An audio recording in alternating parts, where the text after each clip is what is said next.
Pele, Diego Maradona, Cristiano Ronaldo, Lionel Messi. ഈ പേരുകളിൽ ലോകത്തിന്റെ കാൽപന്തുരുളുന്നു. ആദ്യത്തെ 3 പേരെയും പോലെ കാൽപന്ത് പ്രേമികളുടെ ഹൃദയാന്തരങ്ങളിൽ സൂര്യതേജസ്സോടെ ലയണൽ മെസ്സിയുടെ പേരുമുണ്ട്. ലോകകപ്പ് ചരിത്രത്തിലെ ഏറ്റവും കൂടുതൽ ഗോൾ നേടുന്ന താരം. ഈ ലോകകപ്പ് നടക്കുന്ന വേളയിലാണ് ഈ അർജന്റീനിയൻ ഇതിഹാസത്തിന്റെ ജന്മദിനവും എന്നത് യാദൃശ്ചികമാണെങ്കിലും ഫുട്ബോൾ പ്രേമികൾക്കത് ആഹ്ലാദകരമാണ്. ഒരു പ്രത്യേക റിപ്പോർട്ട് കാണാം.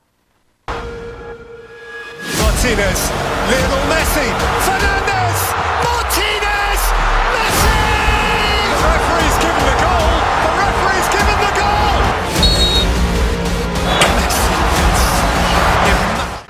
ജൂൺ 24 മെസ്സി എന്ന മൈതാനത്തിലെ ഇതിഹാസത്തിന്റെ ജന്മദിവസമാണിന്ന്. അർജന്റീനിയൻ പ്രൊഫഷണൽ ഫുട്ബോൾ കളിക്കാരനായ മെസ്സി ജന്മദിന തലേന്നാണ് തന്റെ ഫുട്ബോൾ ലോകത്തെ റെക്കോർഡ് തിരുത്തിയത്. ലോകകപ്പ് ചരിത്രത്തിലെ ഏറ്റവും കൂടുതൽ ഗോളുകളോടെ ലിയോ എന്ന ചുരുക്കപ്പേരിൽ വിളിക്കുന്ന ലിയോണൽ ആന്ദ്രസ് മെസ്സി പിറന്നത് 1987 ഇതേ ദിനത്തിലായിരുന്നു. തന്റെ തലമുറയിലെ ഏറ്റവും മികച്ച ഫുട്ബോൾ കളിക്കാരിൽ ഒരാളായി അദ്ദേഹത്തെ ലോകം പരിഗണിക്കുന്നു. വെറും 22-ാം വയസ്സിൽ European footballer of the year, FIFA ലോക ഫുട്ബോളർ ഓഫ് ദ ഇയർ എന്നീ പുരസ്കാരങ്ങൾ കരസ്ഥമാക്കിയ മെസ്സി ഈ ബഹുമതി 8 തവണ നേടുന്ന ആദ്യ കളിക്കാരനായി. 2009, 2010, 11, 12 വർഷങ്ങളിലായി തുടരെ 4ാം തവണയാണ് ഈ നേട്ടം കരസ്ഥമാക്കിയത്. 2022 ഫിഫ ലോകകപ്പിൽ അദ്ദേഹം ലോകകപ്പും ഗോൾഡൻ ബോളും നേടി. ഇദ്ദേഹത്തെ പലപ്പോഴും ഇതിഹാസ താരം ഡിയാഗോ മറഡോണയുമായി സാമ്യപ്പെടുത്താറുണ്ട്. മറഡോണ തന്നെ മെസ്സിയെ തന്റെ പിൻഗാമിയെന്ന് വിശേഷിപ്പിച്ചിട്ടുണ്ട്. തിങ്കളാഴ്ചയാണ് ലോകകപ്പ് നോക്കൌട്ടിൽ തന്റെ ടീമിനെ ഉൾപ്പെടുത്തുന്ന 2 വിസ്മയ ഗോളുകൾ ആ കാലിൽ നിന്ന് പിറന്നത്. ഇതോടെയാണ് 18 ഗോളുകൾ ലോകകപ്പിൽ നേടുന്ന താരമായി മെസ്സി മാറിയത്.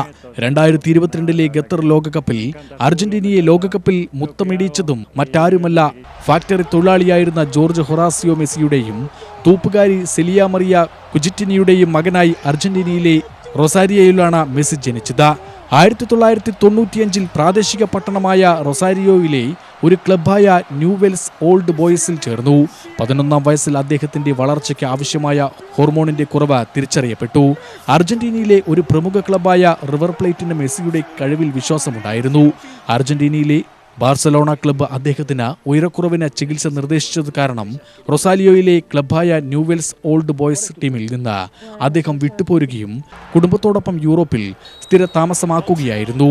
5ാം വയസ്സിൽ തന്റെ അച്ഛൻ പരിശീലിപ്പിച്ചിരുന്ന പ്രാദേശിക ക്ലബ്ബായ ഗ്രൻഡോളിയിൽ ചേർന്ന മെസ്സി ഫുട്ബോൾ കളിക്കാൻ തുടങ്ങി.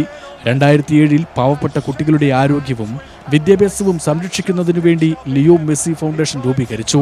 കുട്ടിക്കാലത്ത് മെസ്സിക്കും ആരോഗ്യ പ്രശ്നങ്ങൾ ഉണ്ടായിരുന്നതിനാൽ ലിയോ മെസ്സി ഫൗണ്ടേഷൻ അർജന്റീനയിലെ കുട്ടികളുടെ ആരോഗ്യ പരിശോധന നടത്തുകയും ചികിത്സയ്ക്കായി സ്പെയിനിലേക്ക് അയക്കുകയും ചെയ്യുന്നു.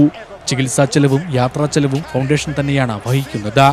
അമേരിക്കയടക്കം 3 രാജ്യങ്ങളിൽ നടക്കുന്ന 2026 ലോകകപ്പിലെ വരും ദിനങ്ങൾ ഈ കാൽപന്ത് ഇതിഹാസത്തിന്റെ ഭാവി നിർണ്ണയിക്കും. അതുവഴി ലോക ഫുട്ബോളിന്റെയും. UTV news, Palakkad.